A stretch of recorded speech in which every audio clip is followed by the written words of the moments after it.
In today's episode of Time Out, we found a video on TikTok that just might save your marriage. Also, what is the cover charge in the club that is your life? Also, feminine traits that high-value men look for. Let's check that out. Also, life insurance for men. Not exactly what you would think. Also, makeup before and after photos. These are very interesting. And also, men and women and affairs. Let's check them out today on Time Out. Let's get into it.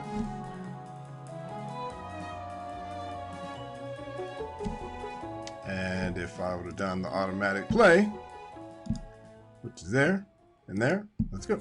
Here's 3 core beliefs that I had to get rid of in order to heal myself and to save my marriage. I don't have to ask for what I want directly. I used to think that if my husband loved me, he would just know what I need, or I shouldn't have to ask him to do certain things for me. That is a false belief. That is definitely a false belief. So for all the women out there who think that their men are mind readers, no. I think you're looking for an X-Men or someone who has superpowers, but someone who is able to read your mind is impossible to do. So please, let's get off of that soapbox. It is not true, and it will cause you harm in your relationship. I gave more in the relationship, therefore I am owed something in return. This can really get you in trouble and starting to play tit-for-tat games with your partner, and it could be a foundation for further manipulation of your partner. I agree. And the third belief that I had to get rid of was that being right was important. In a relationship, it is not about... So I've heard it before, term, do you want to be right or do you want to be married? I think a lot of people would stand on the soapbox of right. Me personally, I'd rather be married. I'd rather make the person happy than to go to sleep at night knowing that, the toilet seat should have been left up instead of down. What difference does it make? Who cares, right? Being right. It is about coming to an understanding and a certain level of respect between the two of you. I would agree. So let us know in the comment section below, do you guys agree with everything she said? Let's move on to section 2. When you go to the club and they tell you it's $10 to get in, what do? You pay the $10 fucking or you don't get in. Okay? The club doesn't... So you do pay the $10 or you don't get in, unless you're pretty, which is another topic, pretty privilege, right? But yeah, typically you pay the cover, you don't get in. Give a fuck who you are. The cover is what it is, and if you don't pay it, you're not coming in. You're allowed to be the exact same way about what it takes to access you. If you tell someone basic communication and consideration skills are my cover charge, they can pay it or they can't come in. They don't get access to you. You're the bouncer at the door. You choose what you allow in your life and what you don't. So, bitch, set your cover charge, and it doesn't matter who's coming up to try and get in. You pay it or you fuck off. Quit being nice when it comes to your boundaries.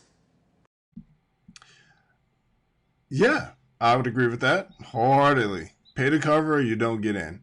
There's typically somebody for everybody, which is why I don't believe, oh, you gotta look a certain way in order to find love. You'll find love from anybody. People with all kinds of deformities and piercings and tattoos and other things that some people may not find appealing. It appeals to somebody. So, hey, you do you, right? Let's move on. 3 traits that high-value men are looking for in a woman. Number 1 is going to be a feminine woman. As a man that is in his masculine frame, we want a woman that is in her feminine frame. We as men want to be able to lead the household, and we want our woman to follow. Number 2 is going to be a submissive woman. As a dominant masculine man, we want our woman to be in her feminine and to be submissive to us. The last thing we need or want is a woman that is in her masculine and is trying to out-dominate us as men. This is extremely unattractive to men, especially high-value men. Last but not least, number 3. So this is all subjective. So I know he's talking about specifically high value men, and I know a lot of women out there hear a lot about high value men, and they want one, right? They want a man who's high value. I guess it depends on what you put value on. Do you want a rich guy? And I think that's what a lot of women mean when they say they want a high value man, is they want a guy who's rich, but are most men rich? Most men are not rich. So do you just want a good man? So a lot of women who, when they get older, they kind of just want a good guy. They don't really care so much about high value. They just want to know that he won't cheat, he works hard, he'll treat her right, so on and so on and so forth. And I think a lot of guys out there will, as long as we get off of this soapbox. But problem is that you got to wait it out. And once the woman figures out that she's not going to get a high value man, quote unquote, a rich man, then they'll go for the average guy, I guess you will call him. Going to be a loyal woman. As a high value man, we must be able to trust in our partner, in our woman. We must have a loyal woman. If we find out that our woman is doing some suspect shit behind the scenes, is not respecting us, then she will be out of the picture, no questions asked. So that pertains to all men. That is not just high value men or quote unquote rich men. It doesn't matter the man. He could be poor, but if you're stepping out of him, he doesn't like it. And that kind of bodes for women as well. So most women are not going to be okay with you sleeping around. And a lot of women would just take their stuff and leave, take the ball and go home. So there it is, that. So at this point, we're going to jump into the next segment, which is let's level up, y'all. Let's do it. So this part, level up, this is an encouraging part of the video. Most of the time meant for men and women, but I think this one, when we're talking about life insurance, this one is for the guys. You don't have fucking life insurance and you got fucking kids. You go to the bar. I seen you at the fucking bar, bro. I seen you just put fucking rims on your fucking car. Like, are you kidding me, dude? Do you hate your fucking family? Dude, step one, get your fucking family sorted. Put a fucking $200 a month policy where you die, the house is paid, and they get a little fucking cash. Right now, dude. And I would have to agree with that wholeheartedly, 110%. That is the level up portion of the video. If you are not putting forth money toward life insurance for your family, you are failing. What if something happens to you? You've got to make sure that this woman is taken care of. And I think life insurance is probably the caveat to the whole thing. That's probably the best point to the marriage, to the divorce rate. If more men had life insurance, let's say you had a $2 million policy, and if something happens to you, then she'll be taken care of.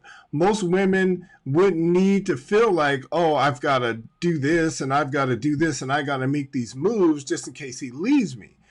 Now, number one, let's make sure that we're in it for the long haul. And number two, hey, let's make sure we got some life insurance just in case something happens to me, then she won't lose the house and the kids won't be out on the street. So life insurance, very important, gentlemen. Extremely important. I want to take a pic with Cardi B. Women who are unhappy with their marriage tend to have a... We got to go back on that. So, yeah, we're going to mute that. And we're going to look at some before and afters here. So this is what she looked like before, and then there is after. And there she is, before and after the makeup. And the caption, all men do is lie. A little bit before and after. Check that one out. Wow. Oh my goodness. Woo, what? It looked like a whole new nose, didn't it? That looks like a whole new nose too. Are these nose jobs as well? Wow.